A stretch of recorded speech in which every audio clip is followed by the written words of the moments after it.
Democrats remain married to networks like MSNBC.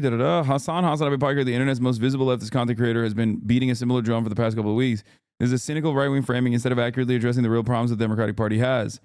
While watching a CNN segment in which Democratic strategist Julie Rodzinski claimed that the party faltered because of social justice jargon and alleged capitulation in the face of student protests at colleges like Columbia University.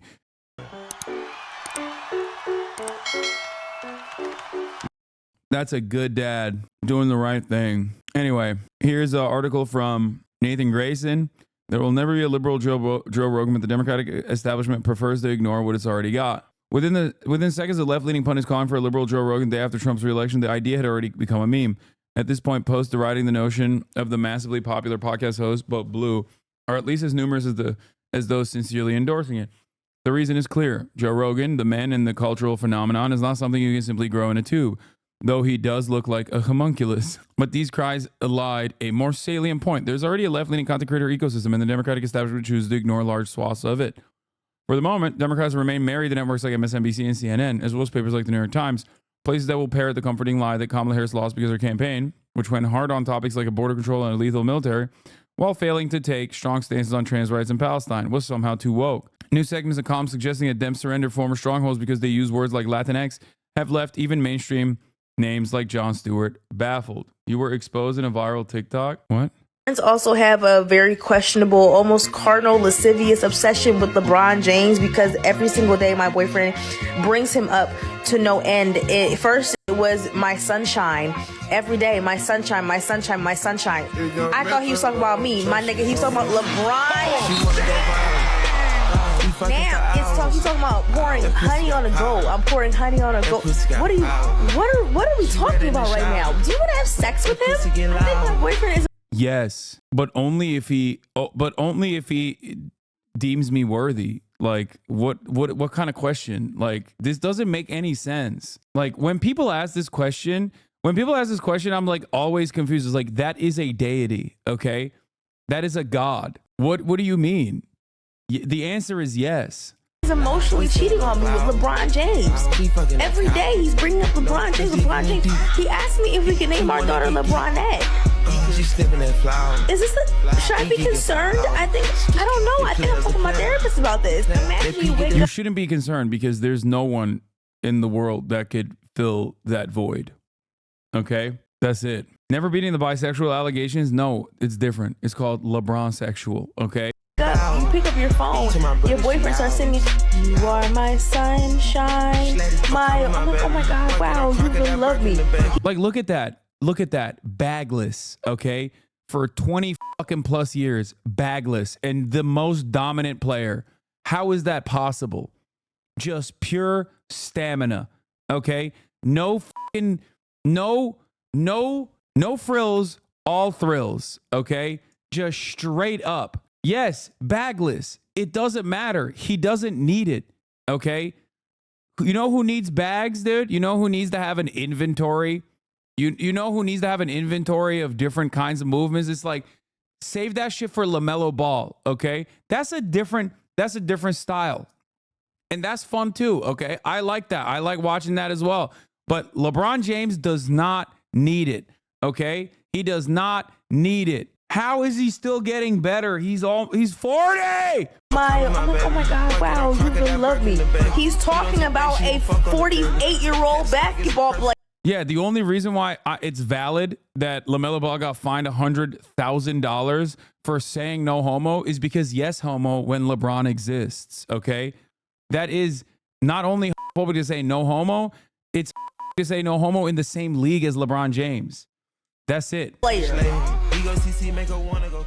Anyway, dude needs to tell his girlfriend to put on the jersey and hit it from the back. She's going to get a ring. When the LeBron lobby is done paying to push narratives, just know that the Kobe lobby is here and ready to make you the new face. No, I will never. I wish I was a part of the LeBron lobby. That would mean I would get to meet LeBron. I am the John Fetterman for LeBron James. Okay?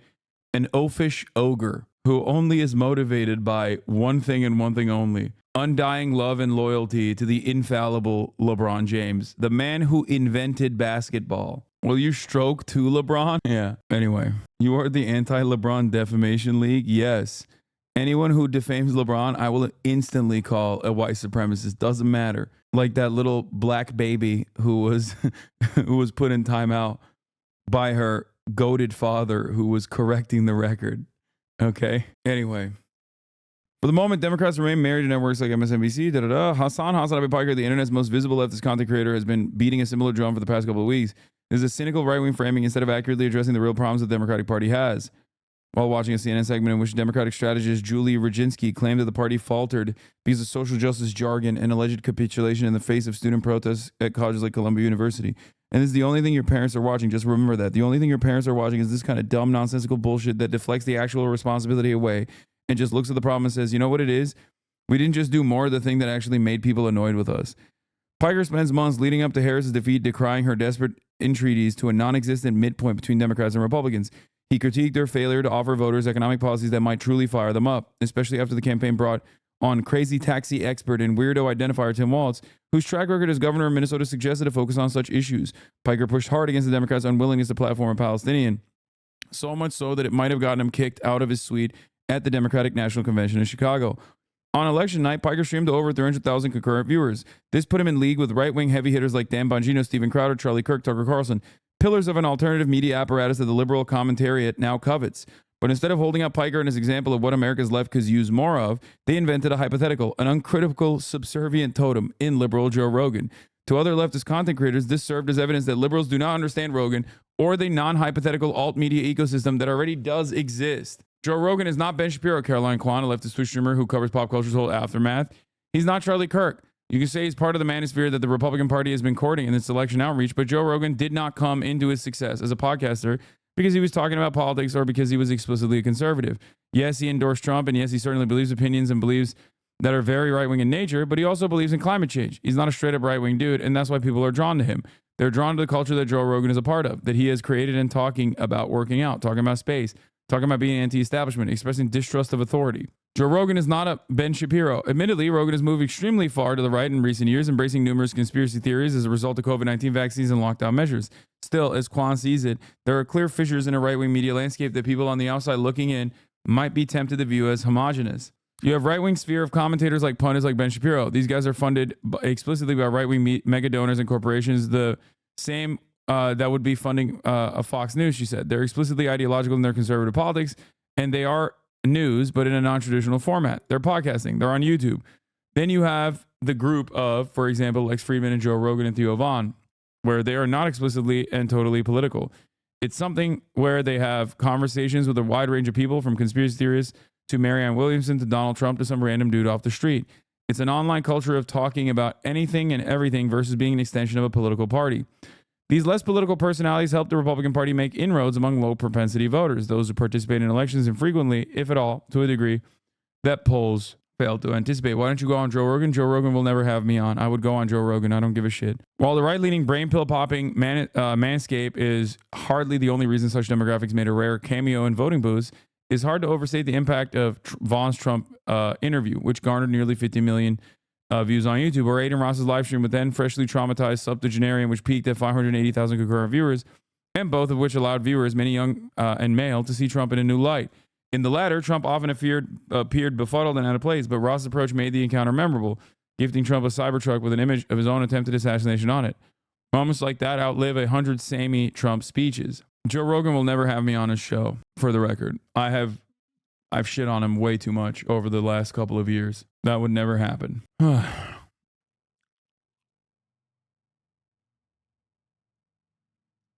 yes, of course I would go if he invited me. I was an advocate for Kamala Harris to go on Joe Rogan too. In the final weeks before the election, Bernie Sanders, Tim Walz, and AOC all made Twitch appearances in support of Harris, but they again steered clear of any remotely divisive personalities, though Sanders did at least learn what a VTuber is. This former political candidate and current leftist politics streamer, Mike from PA Buyer, told Aftermath, is the difference between how Democrats and Republicans approach content creators. Democrats desire deference. Republicans will go with whatever gets the job done. He used the example of Harry Hasan, a 22-year-old self-described Democrat with 1.5 million followers on TikTok. Hasan will go and make the classic soy face while standing in the same room as Kamala Harris, right? It's almost like, look at how she's our friend, Buyer told Aftermath. They trade on access. In exchange for access, they offer guerrilla marketing. It's a shill. They say the Democrats are perfect. They're going to win, and we love them. They're so amazing. Isn't she a queen? There are a lot of Democrat partisans who will watch that, but they're watching for glimpses of Kamala Harris or whatever. The Republican side has less of that, believe it or not. Even the dumbest commentators on Newsmax are talking about issues and having opinions and disagreeing with Mitch McConnell. In the Republican Party, populist discontent is the mainstream. In the Democratic Party, that's excommunicable. That's not to say all Democratic politicians staunchly stick to the path of least resistance. AOC has collaborated with Piker, who criticized Democratic establishment nearly as much as he goes after Republicans at various points, first in 2020 to the tune of hundreds of thousands of viewers, and a handful of times since, most recently earlier this year. Piker on his face appears to be a pure political commentator, more similar in focus, if not ideological bent, to Ben Shapiro or Charlie Kirk than Joe Rogan. But that, say other leftist content creators, is a fundamental misunderstanding of his appeal. He's charismatic, good-looking, and he has all the nerd interests that Twitch viewers like. He's a cross-platform star. He has friendships with people who are not political. He's somebody who can span the whole area of Twitch from gaming to IRL to activities to obviously commentary. People who have eschewed traditional media in favor of content creators aren't just looking for information, opinions, or to have preconceived notions validated. They're looking for aspirational figures, people they can try not just to think like, but be like. That, to some extent, is what a Joe Rogan or Theo Vaughn, or more regrettably, an Aiden Ross offers. It's what viewers see in Piker, who posts pics and videos of his fits and his fitness progress, in addition to streaming political commentary. Hasan, with his himbo aesthetic and working out and all that, is very appealing to a lot of young viewers, a lot of young men who say, yeah, I once upon a time was falling down the alt-right pipeline, and then I found Hasan, said Kwan, and now I'm here. Piker has also demonstrated a willingness to engage in lengthy conversations with friends, for example, Asmongold and FaZe Banks, the latter of whom recently endorsed Trump. That are Rogan and like vibe, but the polar opposite in terms of Piker's response to his collaborators' ravings. While things do occasionally get heated, for the most part, he listens to what they have to say and draws on a deep well of knowledge to gently push back while avoiding the argumentative fever pitch of a debate. This is the kind of thing Denims, another leftist political streamer, thinks the left needs more of. I think condescension is a problem that exists on the left, Denims told Aftermath. I think everybody who's on the left has known that it's a problem for the longest time. It's very hard to have positions that are left-leaning and then educate on why they are better positions to have without coming off like you're talking down to someone. The common sense position on immigration would be, oh, just close all our borders. But the reality is that's not what's going to fix the problem, because that's not what the problem is. So now you have to explain what the problem is, the solution to it, and you have to do it all without being a condescending asshole. These characteristics, in addition to being in the right place at the right time years ago, have allowed Piker to grow beyond Twitch's relatively narrow confines.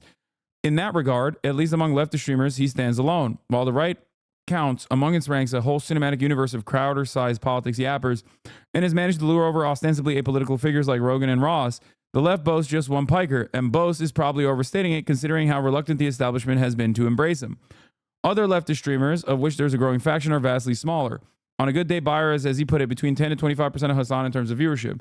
Kwan, who's friends with Piker, voiced concern about being perceived as a Hasan waiting room, which is understandable given how many streamers go live early in the day and tend to wrap up just before Piker tends to log it on in the afternoon. They're effectively feeding off his viewership, something Kwan wants to avoid for fear of cultivating a community that can't grow on its own terms, that just trades the same viewers back and forth ad infinitum. My question is, are those just Hasan's viewers, Kwan said? Will they drop you as soon as Hasan goes live because Hasan is their guy? Money talks. But why aren't there more influencers with Piker's size, reach, and most importantly, impact on the left? For the record, this was like literally why I, in the early stages when I was like helping Will grow, wanted him to, do his own collaborations, like make his own content. And he did. He grew in his own right, and he has his own community. There are plenty of people in his community that don't even fucking like me, as a matter of fact. I love that personally, because this way he gets to have his own community, and it's not just like an extension of mine. And it's not an extension of mine at all.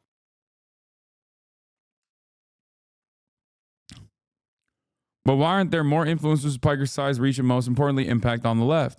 In part, it comes down to who the Democratic and Republican establishments choose to back. Part of the role, folks like myself, is to critique power and present ideas on how to wield power more to the benefit of folks like us, working class people, said Jack Riverboat Jack Gardner, a trans political streamer, told Aftermath. That's not just really where the Democratic Party has its goals right now. I think they're afraid of tapping into something that's too real, the kind of thing that Bernie Sanders tapped into in 2016. They're afraid of activating that base because it kind of ruins their ability to reach out to their big money donors, and they aren't bringing enough to the table on the merits of their own policy to actually back up that kind of shift in how to approach politics and communications. We'll stop talking politics for the most part, though. Will never talks about politics.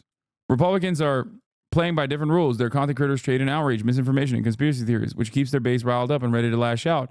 Democrats cold shoulder criticisms and blame far left for defeats, while Republicans let their base drive party messaging. often seizing on social media trends and sending them up the chain from content creators to Fox News and Newsmax to politicians. The right wing has basically moved towards their YouTubers, which is a terrible thing for all of us. Jacob Geller, a YouTube video essayist whose videos often touch on political subjects, told Aftermath. The right supports these people with the establishment. It is really hard to find a separation between what is politically acceptable and what is politically unacceptable, and has to be said on a detached podcast because they're all just one big group. Piker grew organically on Twitch, albeit in part thanks to a significant fame boost granted by his tenure at the Young Turks, a prominent left-leaning news network on YouTube and Facebook, among others, headed up by his uncle Cenk Uygur, at a time when few sizable political streamers existed on the platform, and smaller streamers have since attempted to follow in his footsteps. Meanwhile, right-wing influencers on YouTube and other less niche platforms are often manufactured, sometimes to the tune of millions of dollars. Yeah, Brett Cooper. Brett Cooper is a fucking industry plant. Like, straight up. Most of these, like, PragerU people are industry plants. They get hyped up. They do not have, like, an organic following. That's it. Anyway, how about you leave her alone? Who? Pem Shapiro? Yeah, she didn't even have her SM7B plugged in at the start. Yeah. And we're talking about politics, especially far-right politics. Used to be a big no-no if influencers wanted sponsorships. Brands are now more permissive. And in an alternative brand universe, X-Kick Rumble outright supportive, causing creators in sectors like wellness and lifestyle to come out in full-throated support of Trump following his re-election. The amount of money in the right-wing influencer machine is insane, just completely out of control, said Geller. The left doesn't have that. You lose sponsors for talking about Palestine. With the funding some of these right-wing essays, right-wing shows get, you can support 100 video essayists. Citizens divided. Overt political content is one piece of the puzzle, though. Liberal pundits seized on Joe Rogan in part because he's representative of a tactic at which the right has proven ruthlessly adept. Trojan horsing talking points into nearly every imaginable arena, especially ones that appeal to disaffected young men. If I'm a part of this like left-leaning machine, if I'm the Joe I wouldn't say I'm the Joe Rogan even, but I'm somewhere in between. Because I am a political commentator first and foremost, but I do everything, including Joe Rogan style shit. But, The Yard would be a great example of like an apolitical show that is still like firmly on somewhat the left. Okay. Organically, they themselves are also on the left. I would go so far as to say like The Basement Yard is another one, right? There are plenty of these podcasts like PFD at his show at Barstool is of a leftist, not immediately and inherently political, but obviously, has these sorts of perspectives. Take, for example, video games on platforms like Twitter and YouTube. The past year has been defined by growing, intensely conspiratorial anti-woke movement in games, championed by creators like Asmongold, who are first and foremost gamers rather than political commentators. Misinformation laid in rants against the inclusion of people of color, queer themes in games, prime typically apolitical viewers to receive similar messaging from the right, and to believe that if they just side with a party that's offering a quick fix for what they've been told is society's biggest problem, their video games will become great again. Asmongold himself recently completed the line between A and B by going on an overtly racist rant against Palestinians, which got him suspended from Twitch for 2 weeks. Despite all the misinformation, Bayer believes there's a kernel of truth to gamers' concerns, and that's the problem. What's wrong with gaming right now is that it's owned by a few mega conglomerates that buy up all the studios, and they produce games that are by committee for the purpose of creating addictive loops of exploitative microtransactions, and the developers are put under extreme time crunches, and they're not given time to fully polish the game. You have a decline because of the imperative of making higher profits in the previous quarter. It recalls the enshittification of everything. How do you process enshittification? Do you think about the abstract issues of economic production and means of production and rights and esoteric ideas about ownership and creativity? Or are you thinking, oh, there must be a cabal of people with bad intent who hate me? We are more wired to look at a personified threat than we are a complex, multifaceted thought. Fantastic take from Michael from Pennsylvania, who I just found his government name just today. It's a complex issue, one that requires time, effort, and research to untangle if you're not taking the easy route of plopping down in front of a camera and saying what feels correct to your viewers, even if it's not rooted in anything resembling observable reality. This is not to say that there aren't content creators who push back against these corrosive lines of thought, both in video games and other artistic and cultural mediums, but they are, in multiple senses, outnumbered and outgunned. In the mid and late 2010s, the conversation around de-radicalization, that is rewriting the worldviews of people who'd had their brains hijacked by the far right's alt media ecosystem, centered around YouTubers like Natalie ContraPoints Win, who weaved political, social, pop culture criticism into lengthy video essays that explore topics like incels or simply men. A whole scene for leftist video essays emerged and still exists. Arguably, there are now more YouTubers than ever posting left-leaning deep dives into games, movies, and TV shows, as well as politics. They can't just compete with the ruthless efficiency of the far-right slot machine, which further benefits from algorithms that studies have shown tend to favor far-right content over less incendiary alternatives on the left. Yes, that is also true. And there is also a feedback loop. If there are more right-wing slop to consume, then they are more heavily pronounced in the algorithm and they get boosted in the algorithm. And then when there's more of the heavily slop that is getting more viewership because it's boosted in the algorithm, more people look to that and go, I want to do that too. Yeah, inertia. Abso-fucking-lutely. It 100% works that way. And that is even part of the reason why. That is even part of the reason why there's so much fucking fuck Hasan content out there too. That's how it works. People see that it does numbers for themselves and they go, oh, I want to make a name for myself. I'm going to do a fuck Hasan essay as well. In March this year, Wynn released her most recent video, a meticulously researched and written 3-hour opus about the Twilight series that touches on political ideas like sexual hierarchy and the current favored boogeyman of both Democrats and Republicans, identity. Meanwhile, Ben Shapiro has posted 3 videos a day, nearly every day, which he does every week, like clockwork. You will not be surprised to learn that other far-right influencers employ a similar strategy, as do content creators who work appeals to right-leaning audiences like Asmongold, who often cuts up recordings of his Twitch live streams onto 4 or 5 YouTube videos per day. Leftist streamers like Piker can, to an extent, imitate this model, but not many people are capable of spending 8 to 10 hours per day talking about politics from an educated yet accessible leftist perspective. It takes a deceptive amount of work, not to mention a uniquely resilient personality. You have to have a very particular set of traits to be able to stream for the amount of time that it takes to be a streamer, said Geller. And it's exhausting being a full-time political operative in this kind of sphere. I started doing this thing because I love writing about art and video games, and I do really enjoy sometimes incorporating explicit politics into my writing.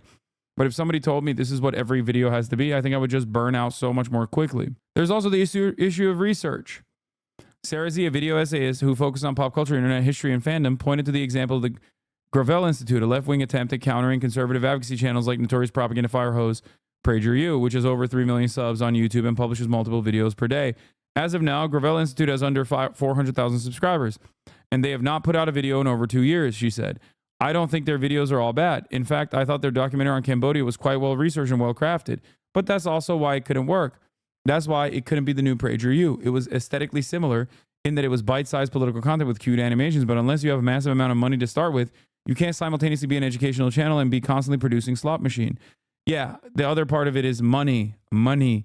Who the fuck would, who is going to be the singular billionaire, or maybe like 5 to 6 multimillionaires or billionaires that are going to get together and be like, we value propaganda. That's it. It's not going to happen. You cannot be a successful anti-capitalist leftist content creator and also be firmly defended by corporations. Okay? Corporations and massive multi-billionaires. Why the fuck would they ever give money to a guy who says billionaires should not exist? Okay? That's the whole point. Republicans don't say billionaires should not exist. They will never say that. They say being a billionaire is great. They uplift the lie of meritocracy. Okay? Left-wing content requires grassroots fandom and grassroots support. I rely on you guys subscribing to me. Okay? I don't have advertisers. I routinely deny advertisers. I've revealed to you one of the last ones on election night that politics betting platform that offered me as a start to the conversation $1 million just to be able to offer wall-to-wall advertising on the election day coverage. I said no to that. Okay? It's against my principles. I'll give you another example. The political action committee that I had on, they also offered me a lot of money. I won't say how much, but it was a lot. Not $1 million, but still a lot. I had Rashida Tlaib on, I had them on, and I refused to take their payment. I told them to make a donation in my name to an adequate charity instead, if they would choose to do so, or, spend the money elsewhere. The reason why I did that is because I don't need money for political advocacy. I do it because I believe it, okay? And there are advertisements I do take up when they offer it to me. There are advertisements I've done on the stream, usually video games, right? But that is the reality. The reality is that this can only work if it is an organic movement. Has he addressed the adpocalypse? I mean, what a wonderful question. The adpocalypse, we do not know if it's real or not, but my latest YouTube video, I believe, covers it. This is not a normal Twitch collapsing. You can go watch it right now. If they wanted to produce content at the same rate as PragerU, they would have to produce content that's worse, at which point we're losing sight of our original goal. If you want a Fox News, Joe Rogan, anything like that, you're asking for an infrastructure system that needs misinfo to succeed. Kat Abu, who makes fun of conservatives from networks like Fox News on TikTok, told Aftermath. I don't think that's necessarily a solution to the problem of right-wing media dominance, making people less informed. Geller believes this same applies to the Rogan of it all. The reason that the right gets to have their Joe Rogans and their Ben Shapiros is because you can make an incredible amount of content when you're just saying words and never have to verify them with anything. Geller, who read a gargantuan book on torture for a recent video on Call of Duty, said, "It takes a long time to be correct, and it takes a very short time to be wrong. It's not that leftists never make things up, but it's almost part and parcel with being a right-wing influencer. You just get to go out and speculate on vaccines, whereas the left is not really held to that same standard, nor would leftists want it to be that way. Leftists love being critical of other leftists, and I think if big creators are out there just truly making shit up in the same way that Joe Rogan does, they are not going to maintain a platform because that's not what people are looking for." Exactly. That's why it's one of the things that frustrates me also all the fucking time when left-leaning content creators or people who present themselves as like liberal or apolitical content creators make drama slop about me, saying that I fucking misinform my audience when it's literally not true. That is the reason why random Keemstar orbiters that will turn around and not know a single damn thing about what the fuck they're talking about in terms of politics will say, "Oh, Hasan misinforms his audience. Alex Jones the left," and then you have fucking CNN presenting me as an alternative that routinely. Mic is bad. Okay, what about now? Is it good? Is it good? Mic cable disconnecting. Is it good now? Is it good now? Better? Good? Okay. So people who are Keemstar orbiters make fucking drama slop content. They don't know a single damn thing about the politics that they're speaking on. But then they will turn around and fucking do drama slop content to be like, Hasan is misinforming his audience. Hasan is a bad debater. Hasan is this. Hasan is that. Hasan is the Alex Jones of the left. A lot of people find that to be easily consumable and they get duped by that and then, write me off without ever questioning the motives of a person like that. Okay. They never actually seek it out on their own. They never actually turn around and go, wait, let me take a look at this. Okay. They just ban that. Having said that, okay, obviously there's a reason why for every one of those fucking random losers who don't know a single damn thing about politics or anything that they speak of or consider themselves to be apolitical, okay, there's a reason why the likes of CNN have presented me as a person that actively targets and combats misinformation online. This is what I do. This is what I do best. Actively go after misinformation. Unfriendly fire. Left-leaning creators also operate in a more fragile ecosystem than right-wing ones. This is especially notable when it comes to conflicts. A little over a year ago, Piker and longtime YouTuber Ethan Klein hosted a regular podcast together. Now, following a series of disagreements over the conflation of anti-Israel sentiment with anti-Jewish sentiment, the show is on an indefinite hiatus. And Klein has dedicated himself to Piker's downfall, resulting in, among other things, several Arab streamers in Piker's sphere getting suspended for a month over spurious claims of anti-Semitism after the ADL got involved. Subsequent complaints from Democratic Representative Richie Torres caused Twitch to adopt a whole new set of policies around labeling political streamers so that advertisers can avoid them. Amid this backdrop, a campaign led by a creator named Dan Can't Stream Saltman has been reaching out to hundreds of advertisers with evidence of supposed anti-Semitism on Twitch, beginning with Twitch's admittedly disastrous failure to re-enable email verification in Israel and Palestine for a full year, but now centering on creators like Piker, who regularly criticizes Israel for its ongoing genocide of Palestinian people. As of last week, Twitch updated its hateful conduct policy that forbid the use of the word of Zionist when used to attack or demean another individual or group of people on the basis of their background or religious belief, a decision that the ADL applauded. Despite, or perhaps because of, all of these attempts at placation, big-name streamers are now saying their ad revenue is cratered. FaZe Kason recently claimed that his channel was demonetized entirely from ads, though not subscriptions and donations, because he applied for an Iran tag on it. Another streamer, Big X, reported experiencing a similar drop-off after he applied Venezuela tag to his stream. Others recently began claiming that their ad revenue has fallen off a cliff without an apparent clause. The stock guy, for example, said during a recent broadcast that he used to make $600 to $700 a week per ads, totaling around 40% of his Twitch income. Now the number has dropped to 15. I don't know what's going on. I have no idea. I don't pay attention to this shit on my platform. I have nothing to do with it. But other streamers think they at least understand the broad strokes of this issue, with big names like Matthew Miskiff, Renato, calling for politics to be permanently banned from Twitch, even if that means Piker gets the perma-boot in the process. One wonders what Renato would have said if Chatter's name dropped Asmongold, his friend and stablemate at streamers organization OTK, who had a history of heinous political statements, instead of Piker. Asmongold and Piker, in turn, have gone back and forth on who deserves blame for the predicament Twitch now finds itself in. For the most part, though, Piker sees this as the impact of a bad faith campaign against him and other leftist political streamers, with other unrelated streamers getting caught in the crossfire. The campaign is completely rooted within no real ambition to tackle any bigoted sentiment whatsoever. It's just cynical as fuck, Piker said during a recent broadcast. The very same people that have launched these campaigns are openly talking about how funny it is. They don't even give a single shit about it at all. And now you got random content creators getting screwed over. It's crazy. The ban politics option is not echoed by all of Twitch's most outspoken mainstays. Every platform is doing things that would make advertisers leave, Casey Trine said, in response to the suggestion that advertisers getting cold feet is proof that Twitch is in the wrong. Trust me, Twitch has a much better handle on the content on their platform than the plethora of neo-Nazi shit you see on YouTube. There just aren't a bunch of no-life hall monitor incels reporting it. That's a banger from Casey Tron, by the way.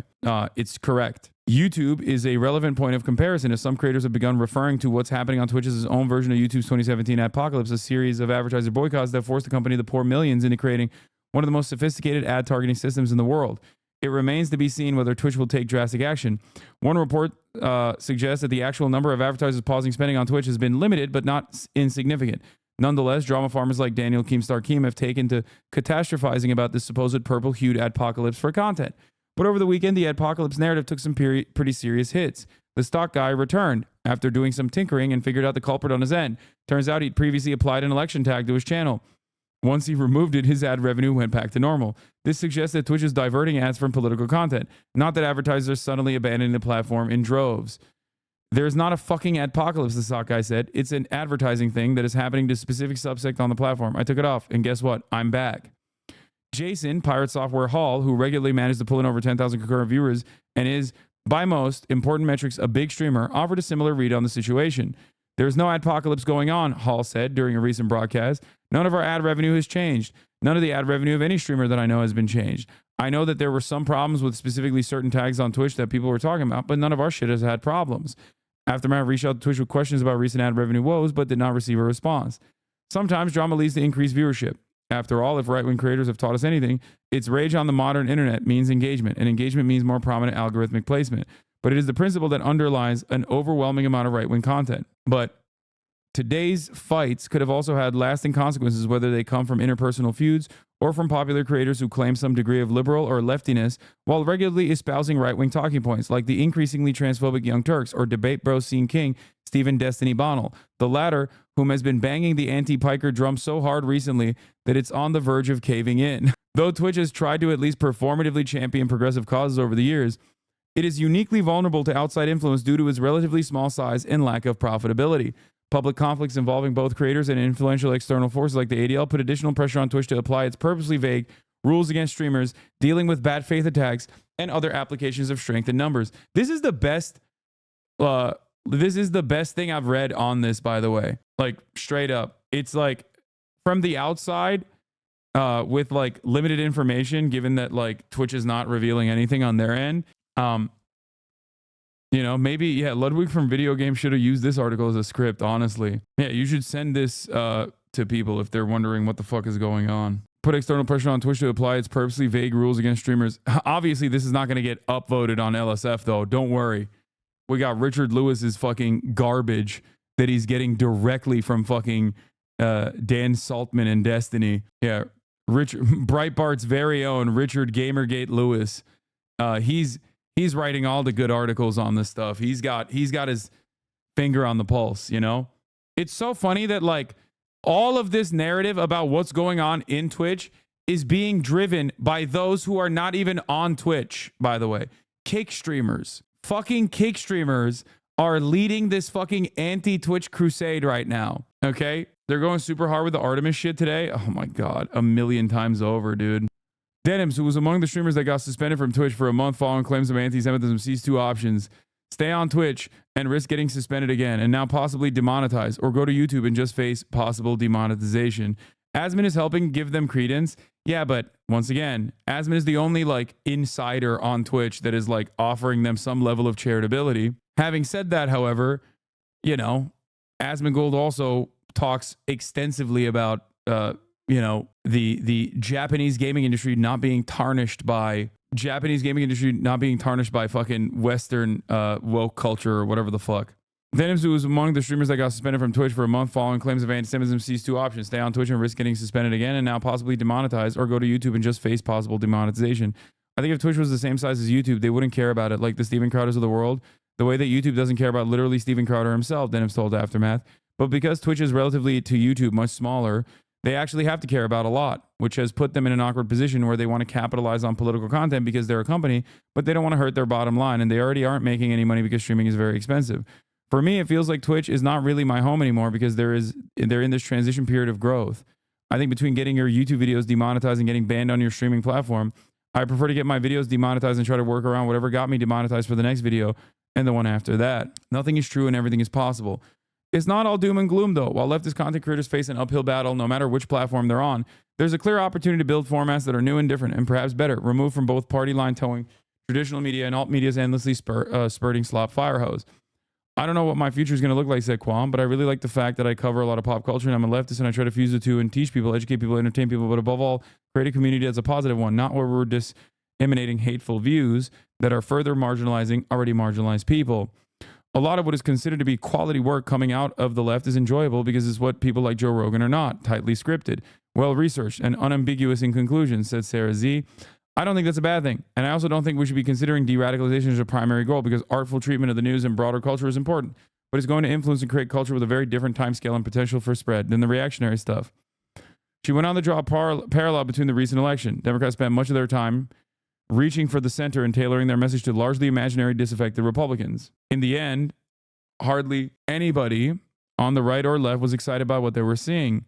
Despite demand for an alt media ecosystem, content creators didn't fall into the same trap, especially when, at the end of the day, it's on politicians to offer people change worth mobilizing around and not on content creators to prop up dud policies. I don't think our goal should be explicit to attract right-wing audiences, Sarah Z said.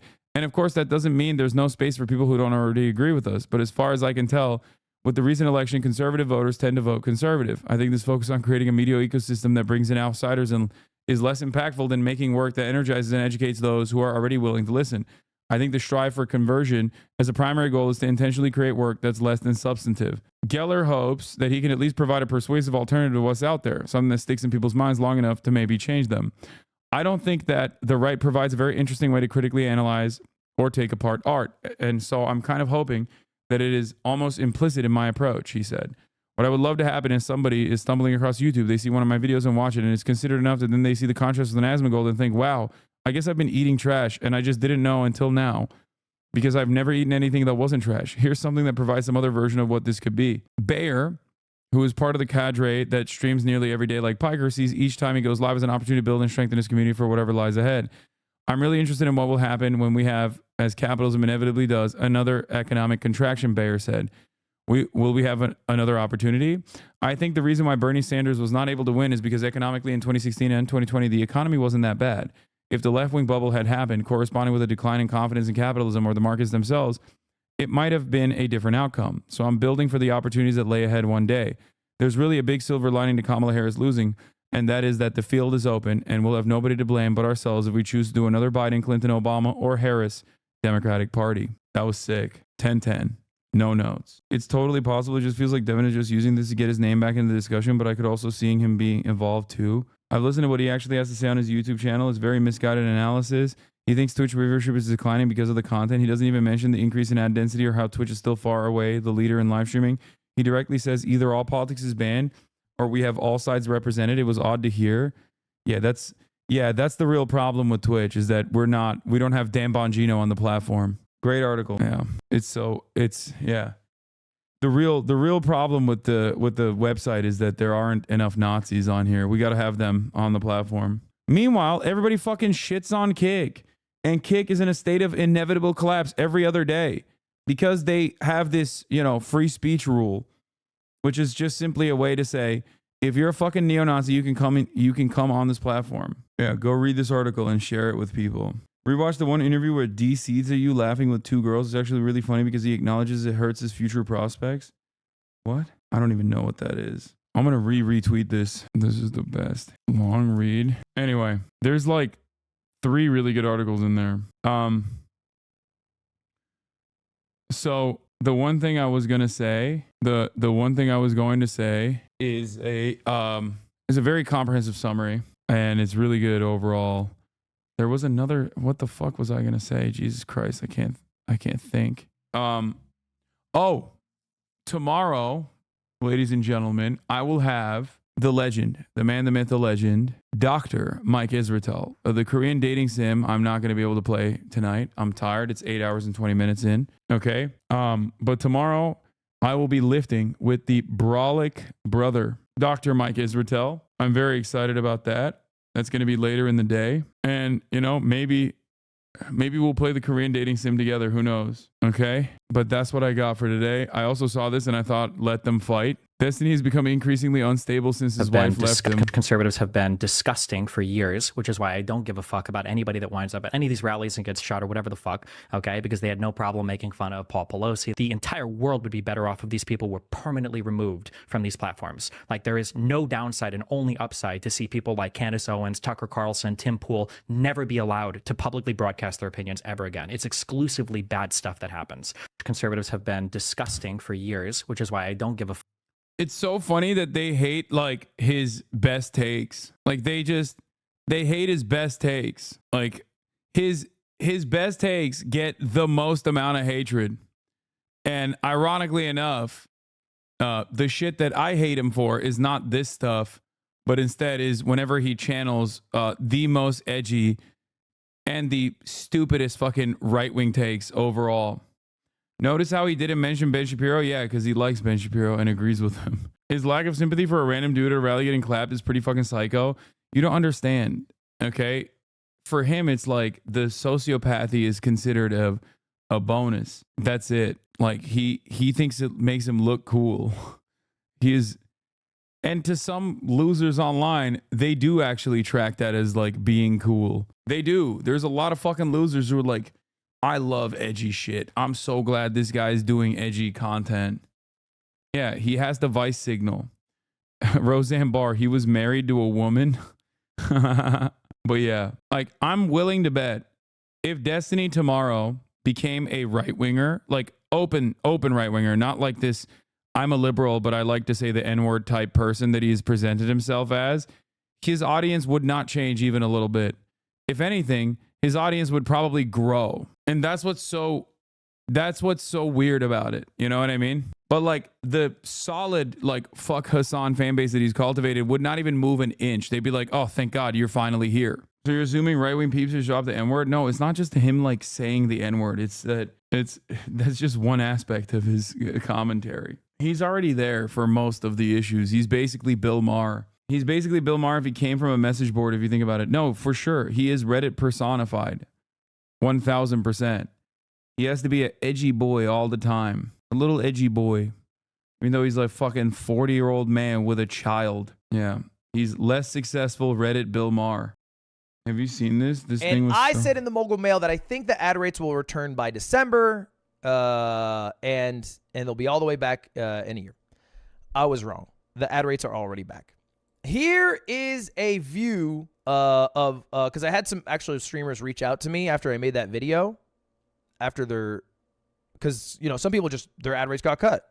Non-political people. I think a lot of people are under the impression that the only people whose ad rates got cut are people who cover the elections or political people or whatever. That is not the case. It isn't like a blanket punishment. It seems to be somewhat random. But you can see here, October 20, whatever this is, 3rd until November, whatever this is, like 11th. So, you know, about a 3-week period, maybe a little under. Did he just say a bunch of shit without any research? He's repeated shit from Reddit? Yeah. I mean, a lot of people do that, and it's sad to see because this motherfucker actually has a journalism degree. This streamer who shared their data with me lost basically all their ads, you know, 80% cut in this timeline. All right. And he said I could share it. This is Ray's Fire. I don't know if you guys know Ray. He's a variety gamer, speed runner, not a political guy. I know as a so Pirate Software. Oh wait, what's up? He's in chat. Anyone that had a tag that was sexual, political in nature, ASMR, Iran were caught up in this due to association with geopoliticals and sexual content.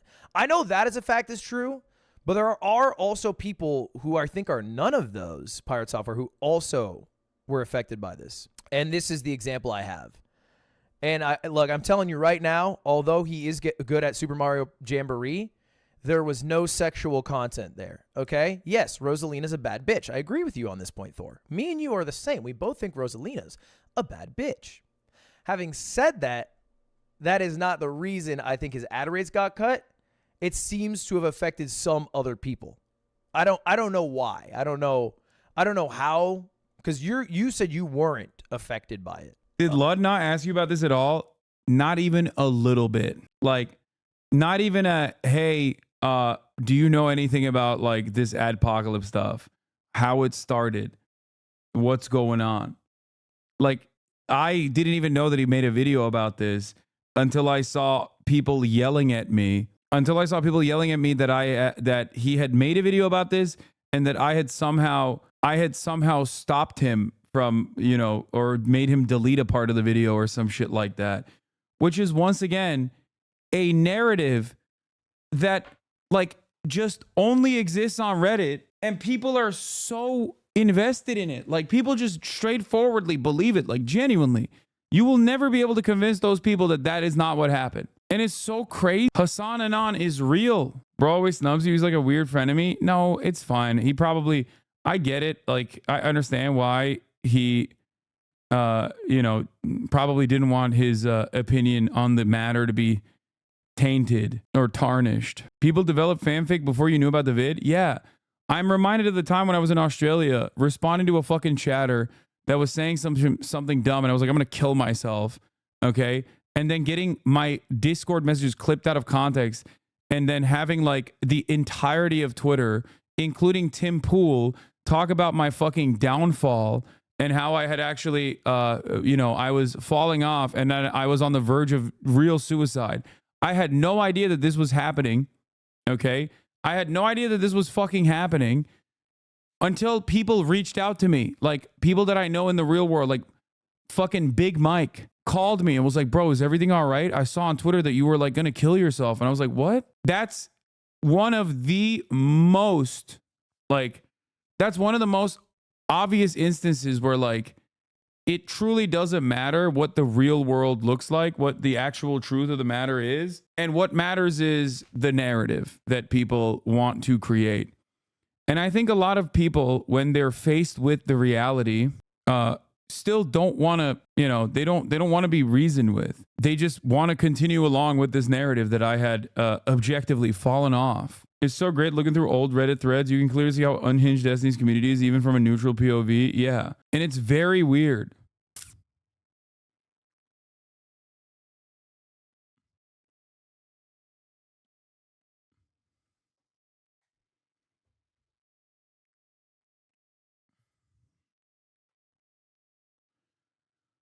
It's a very odd circumstance where like people would come and debate me in my chat to be like, no, you actually do want to kill yourself. And I was like, I didn't even know that this was going on. I wonder if there is a level of like, I wonder what the tolerance is that people have for just being consistently wrong. You know what I mean? Like there's gotta be a level. There's got to be something that shakes people from this stupor that they find themselves in. Like maybe it's multiple posts saying like, no, the adpocalypse isn't real. People are clarifying or whatever the fuck. I don't know, but it is very strange. But this is an example of someone who was. Maybe he had some. Maybe he threw on a political tag while playing Super Mario Party Jamboree. But fact remains, even the people who were affected, which I don't know how many people were, because Twitch has not said a word on this, their ad rates seem to be back. They seem to have returned to normal. So presumably it'll still continue to affect, you know, with the tag system, the people who are content, as it should. But it is no longer affecting the people who I think were at least inadvertently affected. That's how I phrase it for them. And that's pretty much it. Seems to be back. Seems to be a little bit back. But yeah, anyway, I basically made one big fuck of my mogul mail. I made my mogul mail for streamers who were confused or concerned why their ad rates were going down. A lot of people wanted my mogul mail to be the root cause of what started the adpocalypse. Brother, I'm not sailing those waters. I'm not sailing those waters. Okay? The only bay I'm going to is the pirate one. You get me? I'm not sailing those waters. And so I rewatched my video and I was like, yeah, this is exactly what I wanted to make. I stand by everything I said in that video. Even the Mizkif rephrasing, I don't think was that bad, but he was upset by it, so I don't mind removing it because it didn't add that much to the video. And that's it. And that's it. And I move on to what I am on this earth to do, which is play League of Legends. We all know it's Hasan's fault anyway. At a subpar level. We have more drama. We're not done. We are not done. There is more drama. Because this streamer, or I should say this YouTuber, because I don't think they're on Twitch. But I don't know if you saw, they've been calling me out a lot. All right? And they've been making a lot of videos about it. And I'm here to fucking finally make a reply. Phoenix Girl, day 301. Okay. I was worried for a second. He was going to go into some other shit. Mini F's coming in. Hold.